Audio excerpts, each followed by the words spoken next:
cooking time is 30 minutes. You see, a gentleman like me, I'm wearing a blue apron today. That is because of Bachelors in the Kitchen. Why are you putting this thing together? Bachelors in the Kitchen. Where from the concept? Where from the idea? So one thing we realized was that over time, guys have come to love cooking. And in fact, when you look at Michelin chefs are known as the top chefs around the world. And when you look at it, you realize that majority of them are men. And so the idea was that, okay, there are guys that love cooking. There are guys that want to learn how to cook.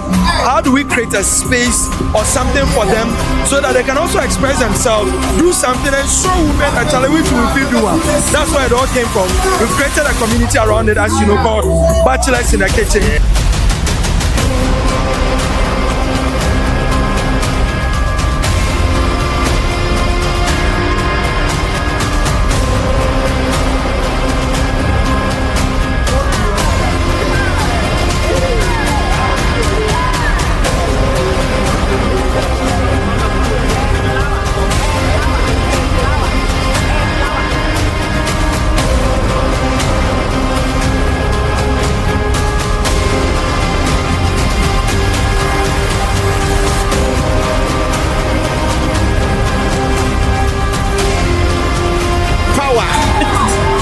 Saying MFA. They said Bachelors in the Kitchen. So why are you here? I'm here to witness the Bachelors. Are you a splinter? Are you single? Yes, I'm single. So you are here to mingle? Yes. And after the mingling, you want to be paid? Yes. Oh, okay.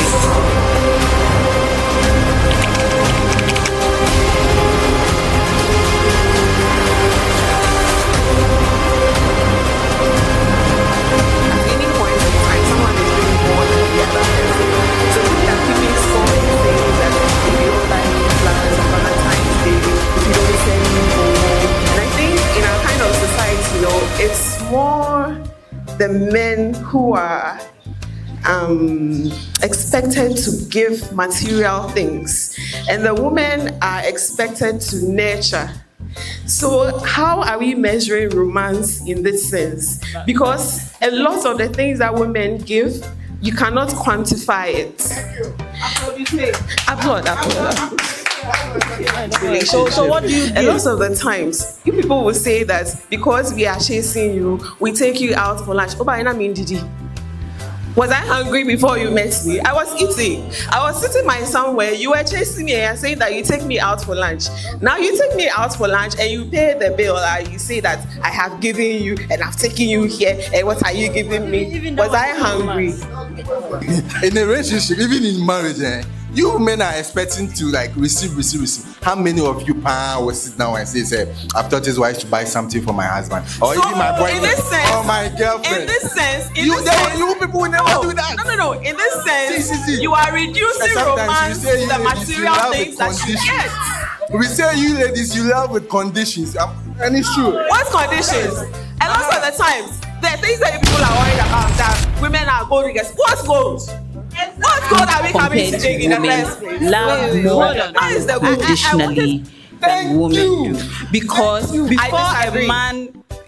before a man approaches a woman, she doesn't have to have anything, right? No, before a man approaches a woman, she has to have big breasts or big bottom. How many ladies? How many of you ladies? Before they approach, how many of you ladies will have a house? Because based on what you before you even venture into a relationship or even into a marriage, how many of you ladies? No problem. I can get a house if you want to marry me and you take my surname. That's fine.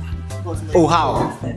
The question is, or the statement was, or is, men are more romantic than women. Which is false.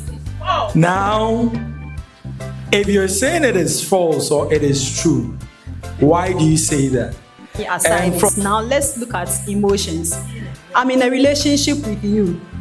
Anytime a woman is in a relationship with a man, and the man is, let's say, is not in a healthy condition, maybe he's sick or something, the reaction of the woman tells how much the woman loves the man. When the woman is demanding money from the man, it means that there is no love in the first place. No woman will give a man pressure for money. Dictionary, let's look for the definition of romance. Give me the definition. Yes, romance. Give us. If romance is anything that you do, right, when you are trying to express love or that kind of stuff, that means that all men are romantic, because when men see women, they do something to get her attention. Does that make every man romantic? No. But that was your definition, right? When we come to romance, right, it is actually a form of service that you offer. It has nothing to do with materiality, right? It is a service that you offer. And we will say women are serviceable to men most of the time.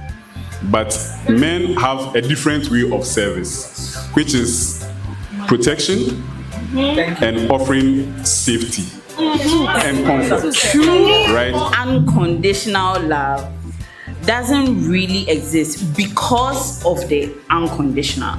Everybody has certain internal conditions that people must meet for them to be in a relationship with them. For instance, if I'm a lady, or my personal condition is that the man must be kind. That is a condition.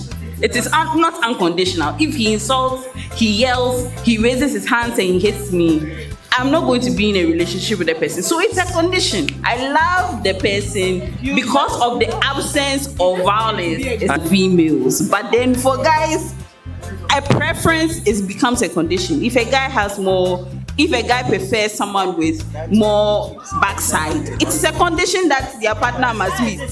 You know? Even if it does not mean apply for other stuff, let's say school or whatever, they give you conditional offer and unconditional offer. Even before they give you that unconditional offer, you have to be eligible. How about that? Then why are they saying no? Then why are they using the term unconditional? Say there are 1 billion people applying for the same school. Not one. Can we try to define define the word condition? It's wrong. That's what you mean. No, yes, that's what I mean. True love exists, but there's a condition. There's an innate condition associated with that love. That's what you are saying is true. But that is not what unconditional here means. I agree. That's what I mean. So right. you realize in that relationships they do. There's a term they use, odomanipeji, right? Where do you think that is coming from? You do things without sometimes you even think about it. Until you get to a point where you realize that, no, I'm always giving and I'm not getting anything. To say that parents give their children love because they are their children. And that's a condition. Because I'm a child. So the condition is that I'm your child. And not every parent can love or give to another person's child in the manner with which they give to their own children. So then that becomes a condition. So for me, it's a non-brainer to even have this argument because everything is a condition. Like, guys, the fact that you say you don't know and someone is saying they know means that you should accept the fact that you don't know something someone knows. Or if you want to go that way, there are many things I don't know, people know, but it might not even be facts. But you are saying you don't know. I'm being honest here. Yeah, you don't know, then somebody says they know. When we talk about true unconditional love, it's about genuinely caring for the well-being of the person. As a human being. Unconditionally. Yes, genuinely caring about the well-being of the person. That is it. Are you saying that there are people walking on this earth who do not genuinely care for another person? That's saying that you should live good, believe in Jesus, and change. You know that even though it's unconditional love, if you don't change and you die, where will you go to? You will still go to hellfire. Listen. Even on creation, look at when we go to the creation story. When God created the world, He loved us. He gave us dominion over everything, but He gave a condition. This tree, do not touch it. There is a condition to it. Do not touch. But man touched it. This is the Street Vibe segment.